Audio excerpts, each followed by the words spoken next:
This is going to be your weekly tarot and oracle forecast. If it's meant for you, it's meant for you.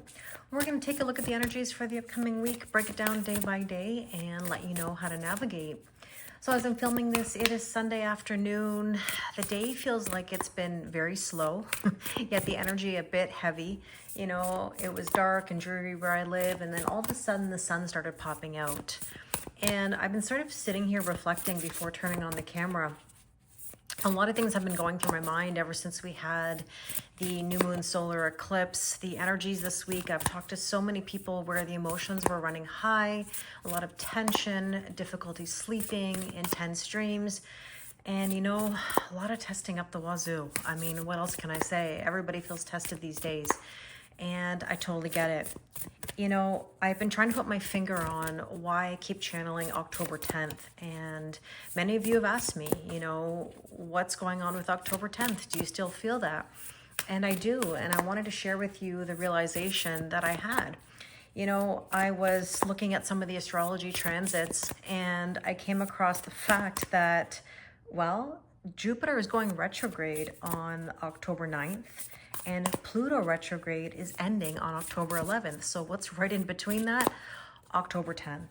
And you might be wondering, why does that have a connection? Well, it may not necessarily to everyone, but I'm going to give you my rationale. You know, Pluto retrograde has been really tough, right? This is in Capricorn. We're about to move into Aquarius, and this now is sort of like the final stage. You know, when this retrograde ends on the 11th, we're going to be getting into the final stage before we head into Aquarius. And so this is massive transformation and change. I mean, Pluto is the underworld. It's power struggles, you know, it is that transformation. Now, Jupiter retrograde is something that I think people might wonder about, because Jupiter is growth, expansion, and good luck. And does that mean we're going to be stunted? And I would say the answer is no. It means a time of reflection, a time of pause, you know? I think this is basically sort of looking at where our journey has been. And so if you really think about it, that one day in between, so we're going to basically have a bit of a pause, you know? We're going to start that Jupiter retrograde on October 9th. And then October 11th, that 5 months that we just had, you know, Pluto retrograde in Capricorn, we're going to be getting into that new era. And so it's a time of new era, reflecting where we've been, where we're at, and where we're going. So hopefully that makes sense to all of you. But there's just something about that date for me. And we'll see how that plays out. But let's take a look at the energies for the upcoming week. Let's take some overall themes and messages. Now, I invite you to tell me in the comments how you're feeling. You know, I really appreciated the other day when you gave me your zodiac signs, because I love making the correlation between zodiac signs and word of the day or word of the week, whatever your vibe. If you could give me that information, I would love to see it. It gives me great learning. So let's see these overall themes and messages. And we have here, okay, with my thoughts, I co-create with the universe. And I love this because it's so true. We are one. We are one with the universe. We're here to co-create. We're a part of something, okay? It's not just us. It's everything around us. It's bigger than us, right? So we want to manifest, but with the help of the universe. So that's why we have to be very mindful of things that we consume, right? If you're around people that are tense and miserable and unhappy, then that doesn't, you know, bode well for your energy. So you do have to be very protective of basically what you consume in your day to day. Now let's take a Moonology card here to see what else we need to know. And we have C, look at the bigger picture. That's what I was just saying. You know, oftentimes we are subjective, you know, we think about ourselves, and there's nothing wrong with being selfish and thinking about yourself. At the same time, when it comes to energy and it comes to co-creation, you do have to look at the bigger picture. I always describe my energy is that I can understand why people do what they do, even if I don't agree with it. You know, I'm not upset if someone has a different opinion, you know, or just a different way of doing things. I'm really okay to agree to disagree because, again, I'm looking at the bigger picture, or I'm putting myself in their shoes, you know. I can understand, I guess. So this is interesting also that it says full moon in Sagittarius. Now, I know we're not even close to the full moon in Sagittarius, because that would be in Gemini season. But I do think, though, that Sagittarius season will be quite interesting for us this year. But we don't want to get too far ahead. I do think that the full moon in Aries that we're going to have on approximately October 17th is going to be quite fiery. It is Mars ruled because it's Aries. And this is a time, like I said, of change, you know? So it's going to be interesting in the next little while for sure. Now, let's take a 4 agreements card and just sort of see what we need to know. Oops, I thought that card was going to come out. There we go. What do we have? Replace fear with love. Isn't that so true? It says the human mind is like a fertile ground where seeds are continually being planted. When you are impeccable with your word, your mind is no longer fertile ground for the words that come from fear. Your mind is only fertile for the words that come from love. Isn't that so true? And that's why I was just talking about co-creating with the universe. Are you coming from a place of love? You know, are you heart-centered? The longest journey is from the head to the heart. And so essentially, we've got to be very, very careful that we're not coming from a place of fear, because fear is dangerous. It's dangerous because it stops us from doing the things that could be the best thing that ever happened. You know, how do you know that changing your career isn't the best thing that could ever happen to you? How do you know that moving to a new location won't be the best thing that ever happened to you? How do you know that opening your heart, you know, won't be the best thing that ever happened to you? I mean, if we only knew what was on the other side of fear, is what I always say. So let's take a look at the cards and see what's coming up. Now, oops, sorry, as I knocked the camera, that was me.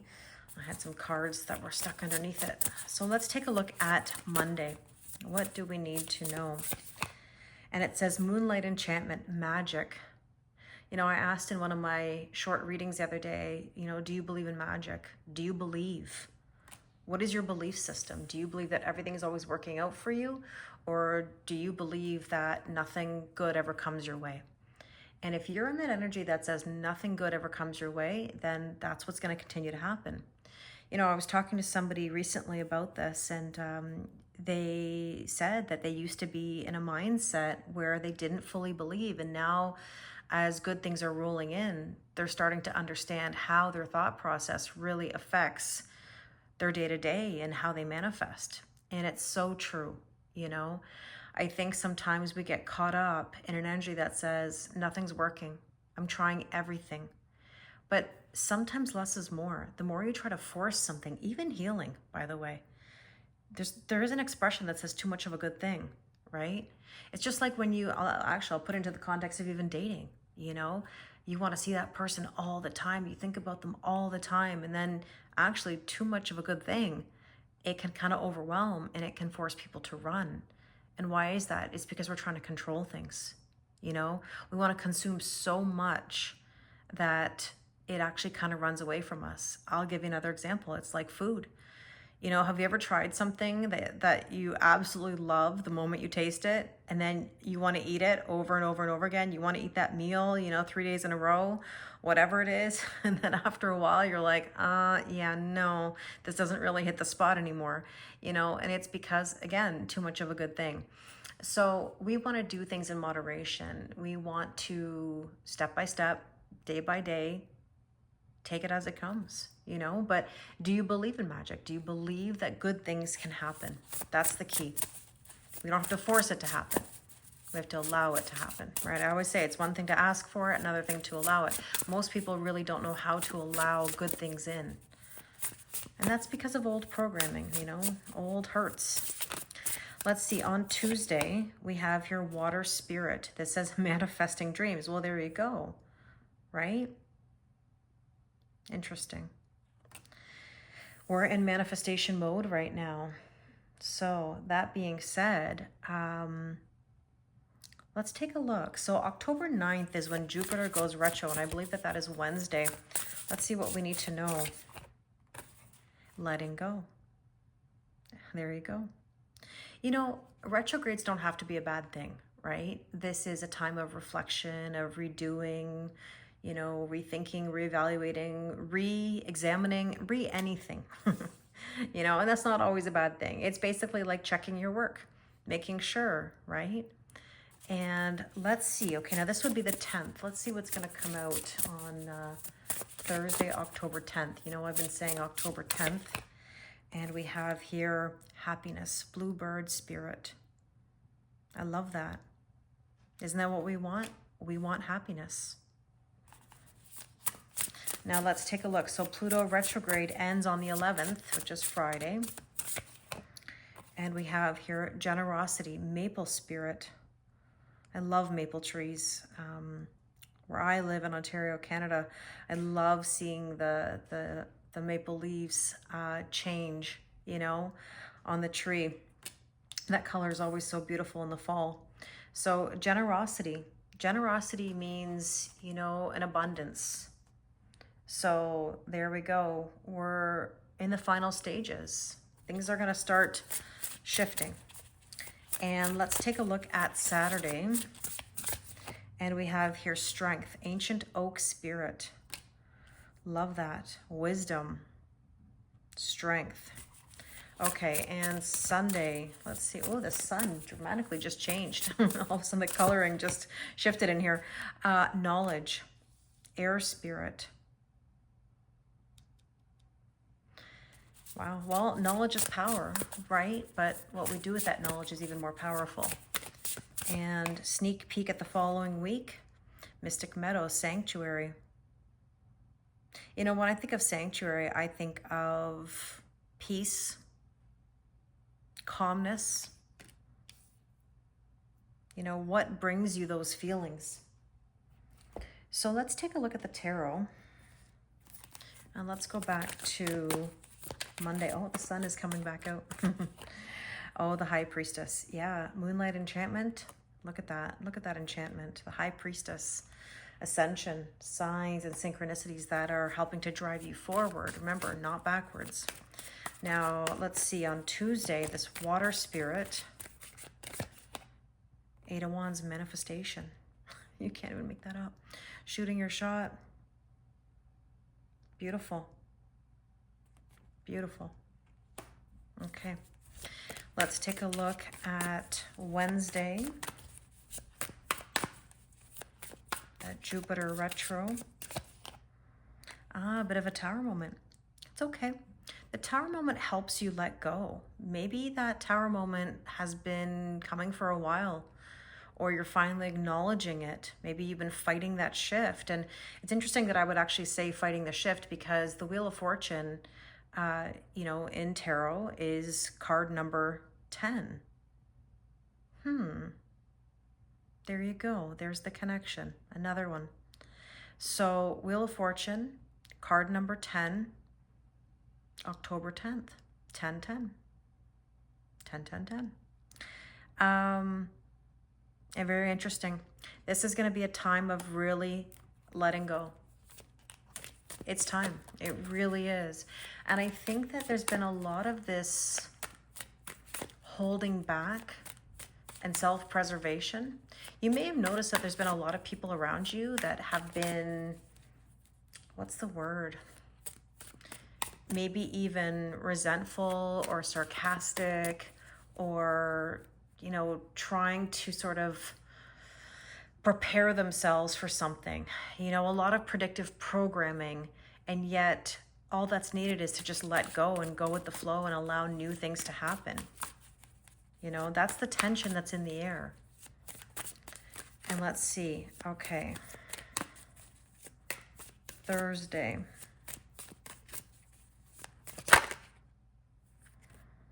Okay. So we have here the Ace of Cups. Ace of Cups is a brand new emotional beginning.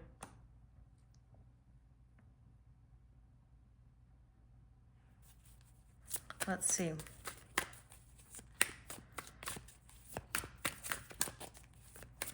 So we're going from, again, from Jupiter retro, there's the 10th, and then now the 11th on Friday, and that Pluto retrograde ending. So you can see how significant these 3 days are. It's not really just the 10th, it's the 9th, 10th, and 11th for me, because it's like a segue, you know, because we have to shift. Like I said, the Wheel of Fortune, Jupiter, we have to shift.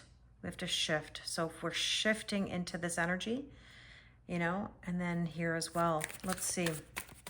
The King of Pentacles, it's a long road. It's been a long road. I mean, let me put it to you this way. King of Pentacles is like Capricorn energy. And so Capricorns have been through it. You know, a lot of people know that since 2008, it has been a rocky, rocky road. And this is a Capricorn card, right? Taurus, Virgo, Capricorn. It is all about abundance. And we just talked about that here, abundance in the long run. And so Ancient Oak Spirit, let's see, Saturday. We have here the Page of Cups, early stages of something new emotionally. It's going to take a lot of strength to be open and also to believe in magic, to believe in miracles. That's the Page of Cups. Anything can happen. And here we go. On Sunday, we have here the Queen of Pentacles. Look at the counterparts. Knowledge, stability. Wow. That's a very strong union energy. And actually, just in general, wow, I feel like the cards are just really segueing from one to the other in this aspect. I was just talking about this, you know, and then all of a sudden I'm seeing this. Like, what connects the King and Queen of Pentacles here is the early stages of something new, the belief in magic, the belief in miracles.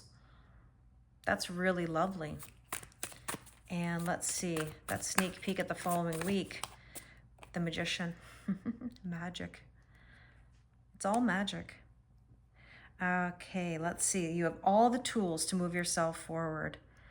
And so let's, just for kicks, we'll do another row, because I do think that this energy is important to look at. Monday, yes, spring into action, new beginnings, fresh excitement, rejuvenate yourself. That is lovely. Okay, let's see on Tuesday. What do we need to know? Stepping stones, the process of arrival, baby steps. Like I said earlier, step by step and day by day. Okay, let's take a look here on Wednesday the 9th. Again, back to that Jupiter retro. We talked about letting go and that tower moment here. The moon, purging, surrendering, and letting go. Learning to trust yourself more, your intuition. And there's the communication. I've been feeling communication coming through. And actually, look at this egg hatching, right? This brand new emotional beginning, filling your own cup. But there's definitely something that's communicated here. Again, that is the 10th. Maybe some of you will get some significant communication that day. There's something important there. It says making contact. You know, it's interesting. It almost feels, the card says nervous. It's almost like there's a nervousness about the discussion or making contact. Wow. Okay. Let's see. And on the 11th, see the Tower. Letting go. There's a strong Tower energy, and I know that that can be scary for some. Don't be in fear of it. Like I said at the very beginning, this is not about fear. This is about love. I mean, look at this, right? Replace fear with love. If you're afraid of a Tower moment, you have to recognize that it's for your greater good. It really is.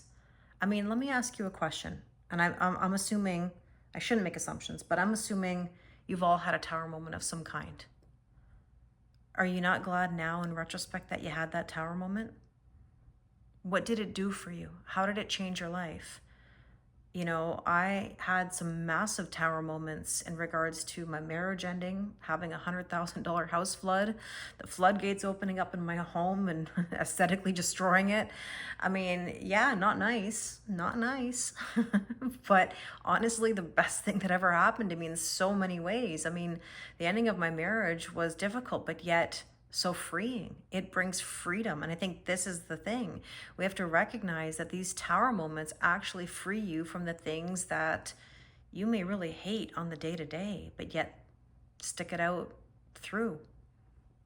you know, and why? Why do we do that? You know, why do we stick it out when we know that it's not for us? It's almost like we wait for the universe to do it for us, and yet we could avoid it so much, right? I guess we've all been there, but it takes learning and hindsight to recognize that. So let's see. Okay. The Page of Cups, that believing in miracles. The Lovers. See, I told you. The Lovers between King and Queen of Pentacles. Now, you don't have to be an earth sign, but it's the energy of those two counterparts. Stability.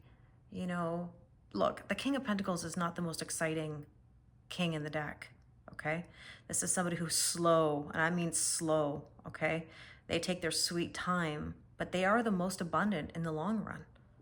And the Queen of Pentacles, you know, she loves her family and home. She likes nice things, you know, but she's also generous. There's a balance there too, you know? So let's see. Death and rebirth. Scorpio energy. Absolutely. You know, again, we're really ending old cycles, and we have knowledge. This is my point. We have knowledge that we didn't have before. This is the thing, you know, everybody's so worried about tower moments because they think they're starting at zero. You're not starting at zero. You're starting with knowledge you didn't have before. Thank goodness. You know, I said this the other day, and maybe I have to repeat just as a reflection question here. And that is, when I ask the question, would you go back to any time in your life? Like, what age would you want to go back to? You know, people will often say whatever age, but they'll continue the conversation with, yeah, but I would have done this, I would have said that. And you start to hear the shoulda, coulda, wouldas.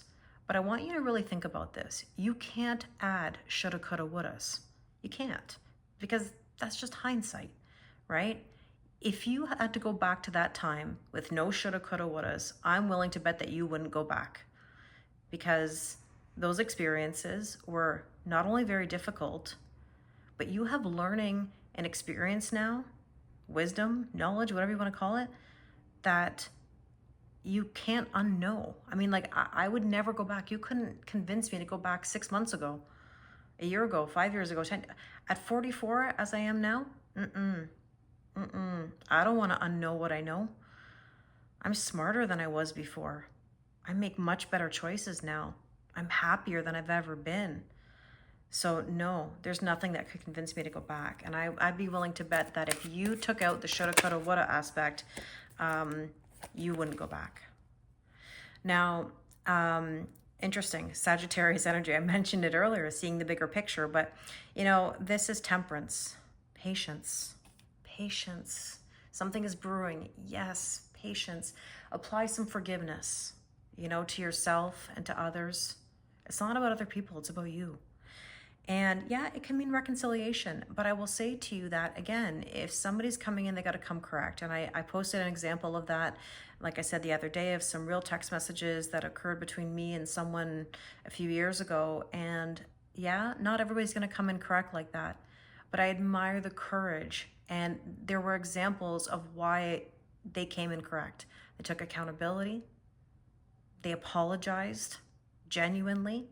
And they didn't try to get anything out of me. It wasn't like they were trying to get back into my life, because we left it at that. But they still felt the need to explain and apologize and at least, you know, try to help me understand. And so that's why it's very hard when people come back around, because, you know, they always do. We lean right back in without hearing an explanation or seeing the changes.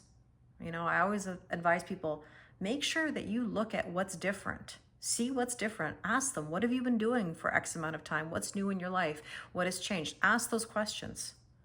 Because if you hear a lot of the same old, then you're going to get the same old.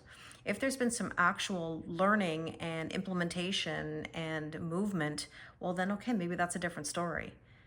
Side note, quick lesson on reconciliation, but this is telling you also Prince of Fire, which is motivation and passion in the pants. I want you to have motivation. I want you to have drive. Now look at this card. I want to also point out Jupiter, which is the ruling planet of Sagittarius. We're talking about Jupiter retro here, okay? So Jupiter is your growth, your expansion, and not that we're putting a pause on your luck and expansion and growth. It's a matter of reflection. Okay, so you might want to look at what house Gemini is in your chart, okay, or where it rules your chart. I'm a Sagittarius rising, so Sagittarius is my first house, which means that if I were to look at where is Sagittarius, it's my first house, but Jupiter retro is in Gemini, and Gemini is my 7th house. So for me, it'll be in my 7th house of relationships, right? So I might talk about this on live one day soon to help you discuss where it is in your chart, but you want to look at what house Gemini rules in your chart. And that's where you're going to see the effects of Jupiter retrograde. Okay, so let me grab, usually I would take a Power of Surrender, but I don't think I'm going to do that. I think I'm going to take one of the Keynotes cards, and let's just see what we need to know. Mystical, how beautiful. Okay, this says, expect a mystical experience. This is when we cannot explain how and why things happen. On some level, you are drawing the experience, you are drawing this experience to yourself. See, manifestation. Enchanted and magical are key words to understand, to pay attention to. What to pay attention to? My goodness, I can't read. Oh my goodness. Get ready to be wowed. The raven is one of the most powerful magical creatures representing mystery and divination. I now see the world as if I am looking through the eyes of a child. Number 11 card, brand new beginnings. Wow. Okay, let's see what else. Create, and we talked about co-creation. Let me see if I can read this better. Okay, be kind to yourself. This card is telling you to take the time to write your own story or create something you want to bring into your life. Intention. What do you intend to happen? Watch your thoughts, stay positive. Law of attraction. You will manifest what you are putting out to the universe. Focus on what you want, not what you don't want. Exactly what I was saying earlier. Use your creativity to manifest your desires. I am now creating and manifesting abundance, health, and prosperity into my life. Number 33. Wow. Okay, so we had 11 and we have 33. And let's see what else we have here. Oh, soulmate. Oh, I love this card. This is one of my favorite cards. The wolf. Well, are you ready? You pull this card to validate you are a soulmate to whoever you're thinking about, or a soulmate will come into your life soon. This can represent an intimate relationship or someone you have a lot in common with. Soulmates can be anyone to whom you feel a deep connection, whether you just met or have known them for a long time.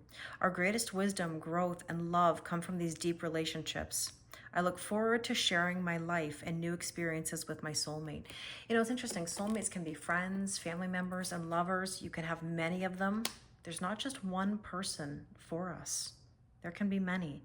But that's really lovely energy. And we talked about this at the very beginning. I just want to reiterate something.